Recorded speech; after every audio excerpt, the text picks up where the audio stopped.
And some of this requires low-level engineering. Just is a giant mess and trickery. So as I understand, they went below CUDA.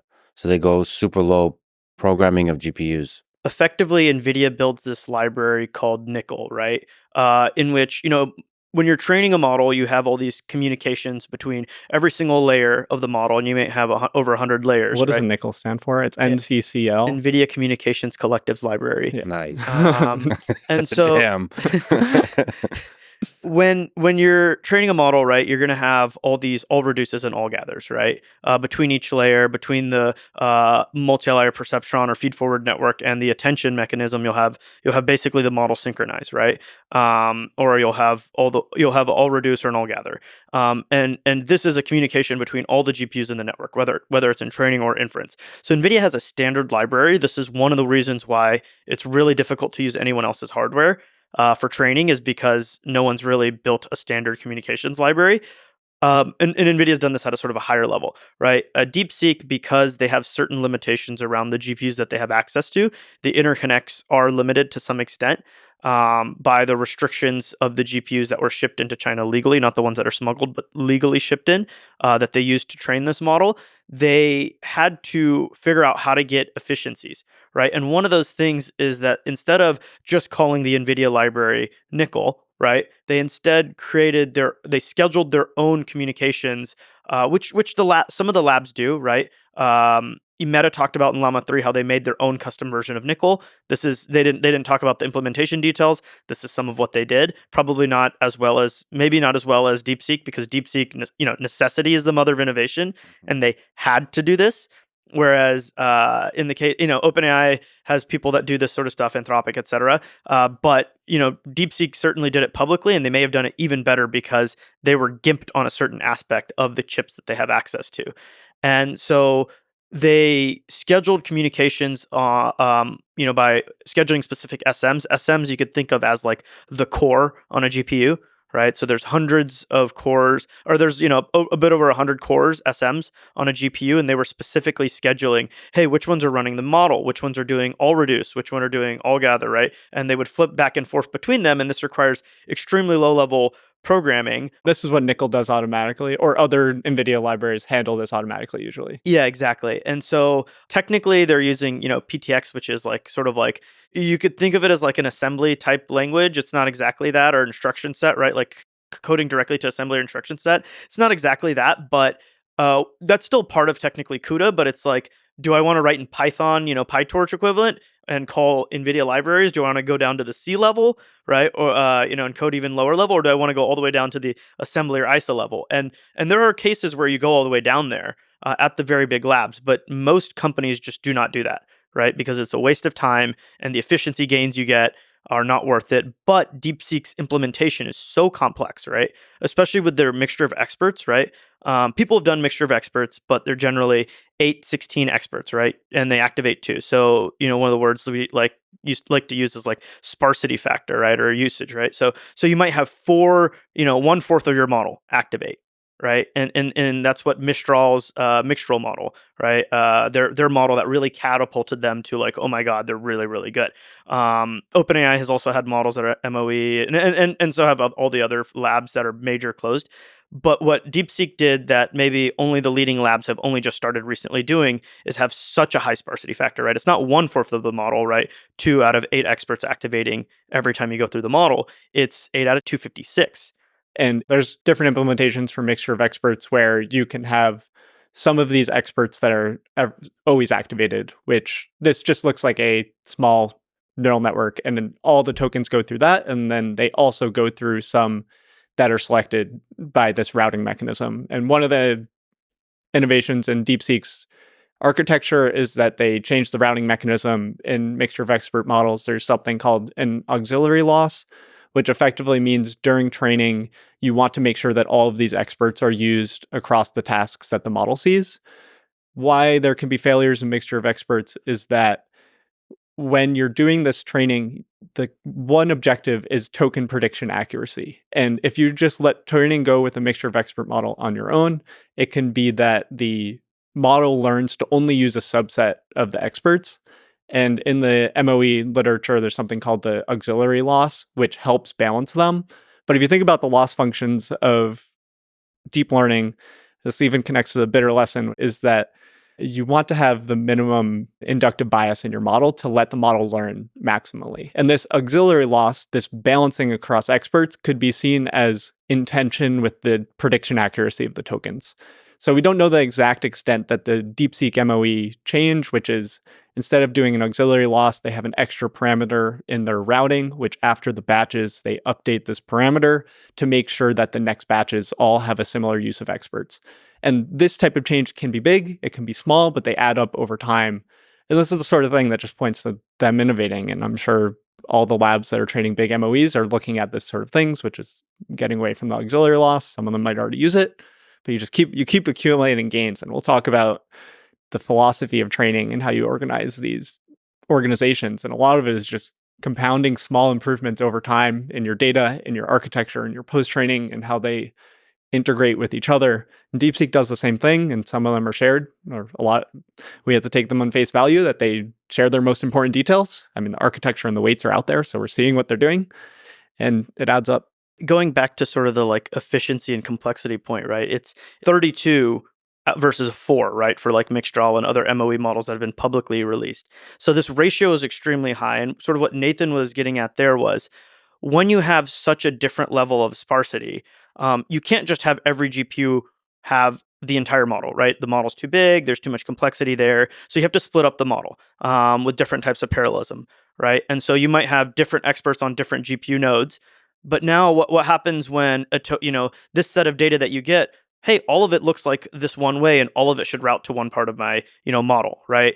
So when all of it routes to one part of the model, then you can have this overloading of a certain set of the GPU resources or a certain set of the GPUs, and then the rest of the training network sits idle because all of the tokens are just routing to that. So this is the biggest complexity. One of the big complexities with running a very sparse mixture of experts model, i.e., this 32 ratio versus this 4 ratio, is that you end up with so many of the experts just sitting there idle. So how do I load balance between them? How do I schedule the communications between them? This is a lot of the like extremely low level detailed work that they figured out in the public first and potentially like second or third in the world, and maybe even first in some cases.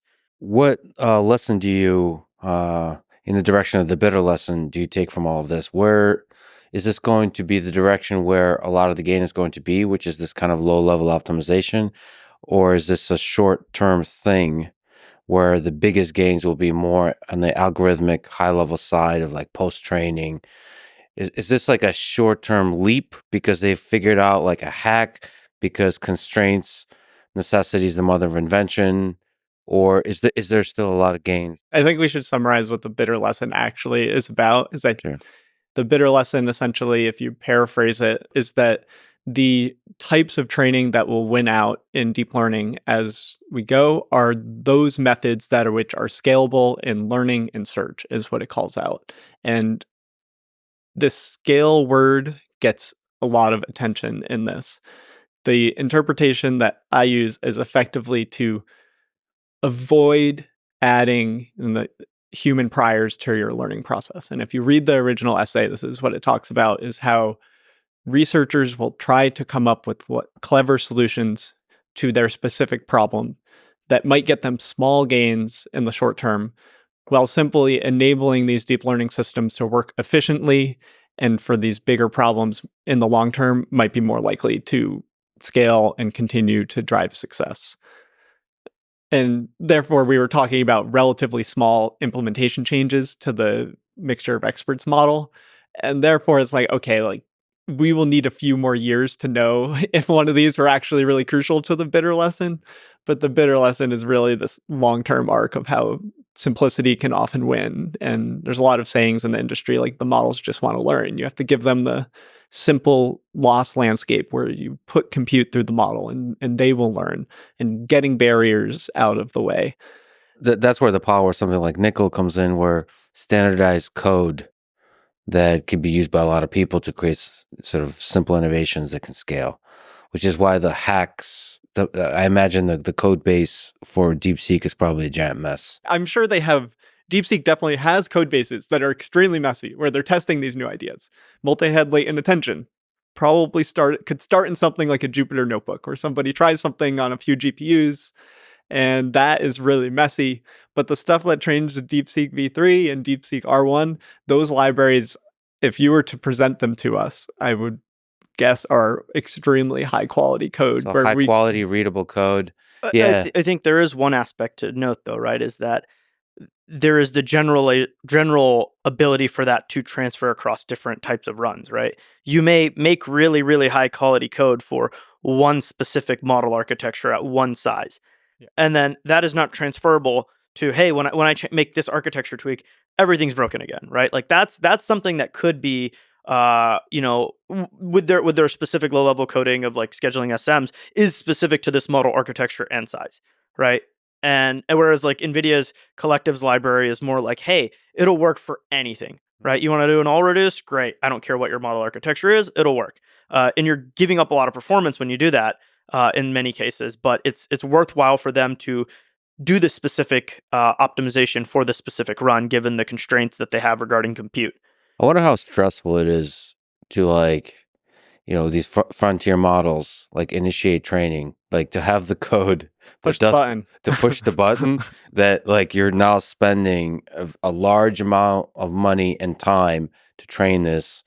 Like there must be a lot of innovation on the debugging stage of like making sure there's no issues, that you're monitoring and visualizing every aspect of the training, all that kind of stuff. When people are training, they have all these various dashboards, but like the most simple one is your loss, right?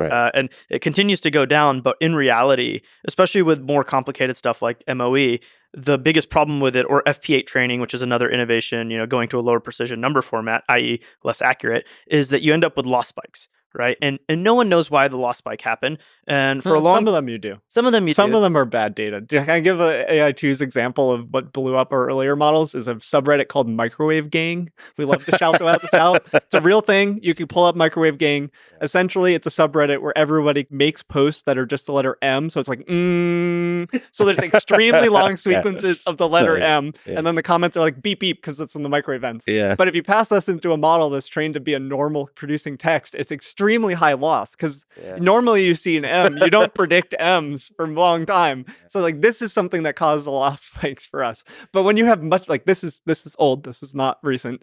And when you have more mature data systems, that's not the thing that causes the loss spike. And what Dylan is saying is true, but it's like it's levels to this sort of idea. With regards to the stress, right? Like, these people are like, you'll go out to dinner with like a friend that works at one of these labs, and they'll just be like looking at their phone every like 10 minutes, and they're not like, it's one thing if they're texting, but they're just like, is the loss curve okay? It's literally like tokens per second, loss not blown up.